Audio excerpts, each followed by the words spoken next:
Ayan, so magandang araw sa inyong lahat. Ako nga pala si Sir Jeffrey, sa akong guro, pero mahilig akong magluto at kumain. At ngayon magluto tayo ng isang masarap na pagkain. So magluto tayo ngayon ng adobong manok na walang sabaw. So yung medyo nagmamantika. So tara, samahan nyo ako at magluto tayo.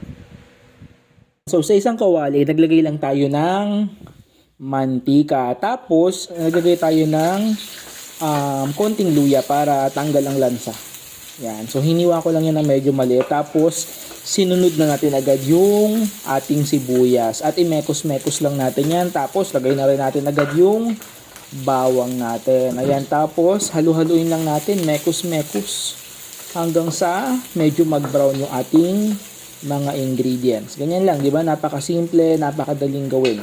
At sa mga oras na yan, kung nagluluto kayo ng ganyan, alam ko na amoy nyo yung bango ng aromatics na nilagay natin. Ayan. Tapos yan, nilagay na po natin yung manok natin. So yan ay dalawang hitan. Hiniwalan natin na pang adobo. Medyo maliit-liit lang. Yan. Tapos mekos-mekos lang. Yan. Tapos lalagyan po natin yan ng paminta. So, madaming paminta. Kung mahilig ka sa medyo maanghang, damihan mo talaga kagaya niyan. Yan. Mekos-mekos para yung paminta kumapit dun sa mga meat natin na nasa ilalim ng side. At sa same time, magbalansa yung luto ng ating mga manok. Yan. Ganyan lang, di ba? So, alam ko, majority, napakaraming mahilig or marunong magluto ng manok or ng adobo. Pero ito, cutting adobo. Tapos naglagay lang tayo ng soy sauce. Yan. So yun yung ginamit kong soy sauce. Tapos mekos-mekos lang uli para mahalong mabuti. Ayan, so di ba nakita nyo naman, konting-konti lang yung mga ingredients na ginamit natin dyan. Sibuyas, bawang, luya, paminta, ganun lang. Tapos naglagay tayo siguro mga 2 kutsara na suka. Yan, para kung sakali ay may matira, so hindi siya masira agad. At nagpapabalansa rin yan ng lasa ng ating adobo. Ayan, oh. Diba yung kulay pa lang, oh, nakakagutom na, diba? Sarap.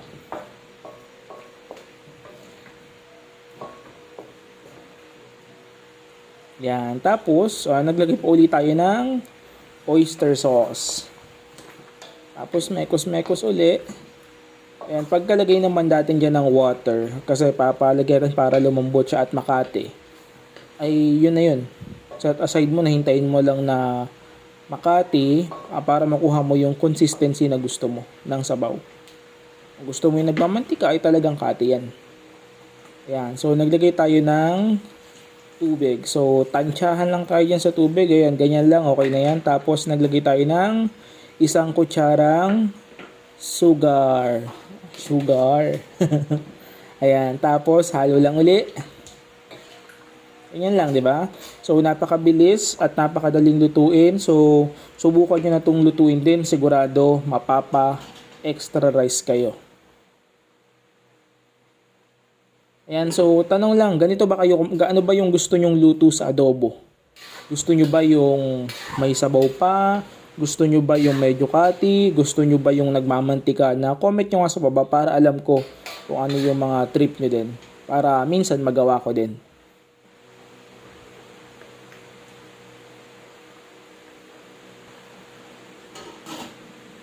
Ayan, so after makati nung ating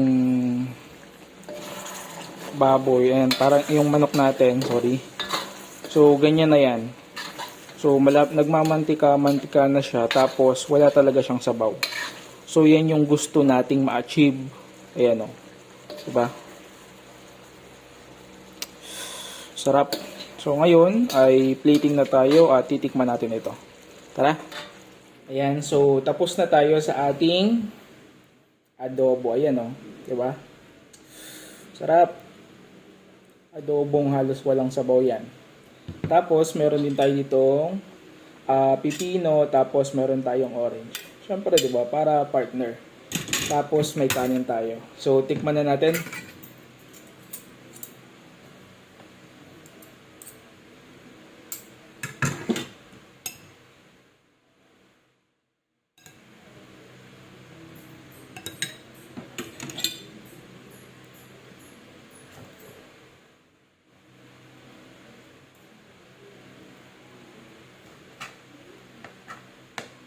Yun.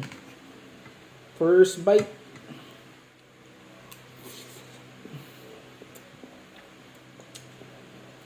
Hop.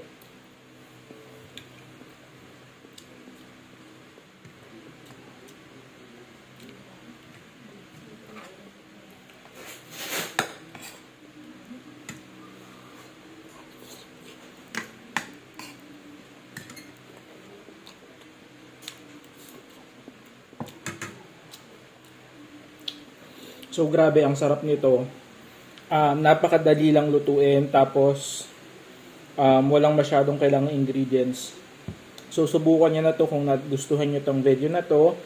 And huwag nyo kalimutang mag-like, mag-share, follow, and subscribe sa aking Facebook and YouTube channel. So yun lang. Thank you and God bless you all.